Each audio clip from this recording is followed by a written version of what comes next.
আমরা সকলে অ্যাডিকশন নিয়ে কথা বলি, কিন্তু আমরা কেউ কি ইমোশনাল অ্যাডিকশন নিয়ে কথা বলি?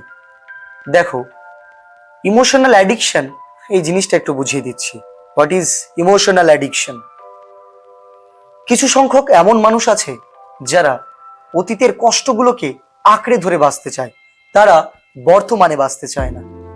তো আজকের ভিডিওটি তাদের জন্য। আজকের ভিডিওর টপিক হচ্ছে অতীতের স্মৃতিগুলো কিভাবে ভুলব।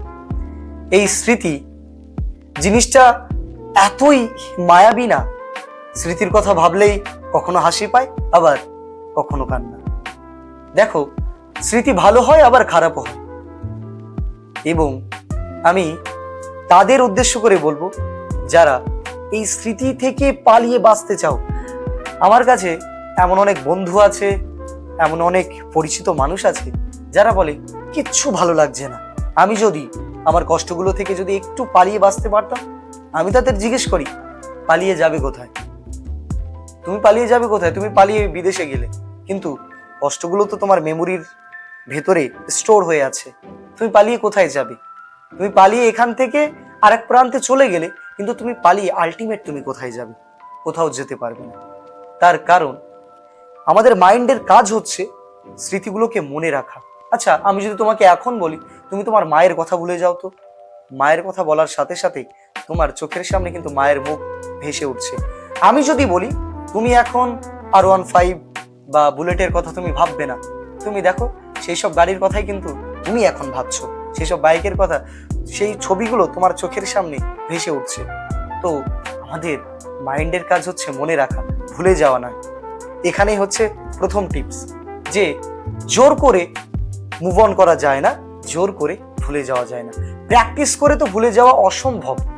তুমি তোমার মাইন্ডের কষ্টগুলোকে একটা ডিরেকশন দিতে পারো।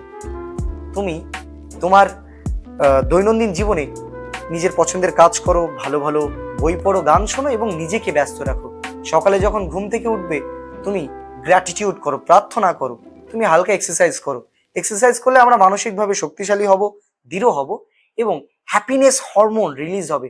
ডোপামিন, সেরোটোনিন, এই ধরনের হ্যাপিনেস হরমোন রিলিজ হবে। এখানে তুমি কিছুটা হলেও একটু সাপোর্ট পাবে।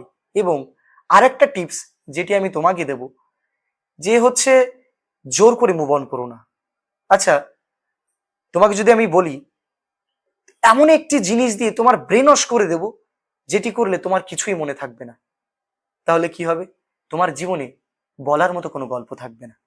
তোমার মাইন্ডে যদি কিছু স্মৃতি না থাকে, ভালো খারাপ, খারাপ স্মৃতি কিন্তু মোটেও খারাপ না, এগুলো লার্নিং, এগুলো এক্সপেরিয়েন্স, এগুলো একটা শিক্ষা।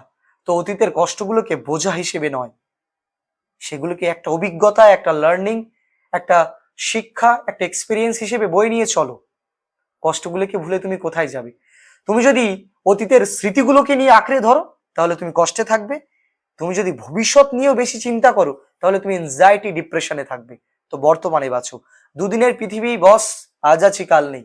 তো এই পৃথিবীতে তুমি বেঁচে থাকো, শান্তিতে থাকো এবং দুশ্চিন্তা মুক্ত থাকো। আমি জানি চিন্তা মুক্ত জীবন হয় না, কিন্তু আমরা একটু যদি আমাদের চিন্তাগুলোকে পজিটিভ ভাবে থিঙ্কিং করতে থাকি, তাহলে অবশ্যই হবে। চেষ্টা করে দেখোই না, কত কিছুই তো সম্ভব। মানুষ চাইলে কত কিছুই নাই করতে পারে।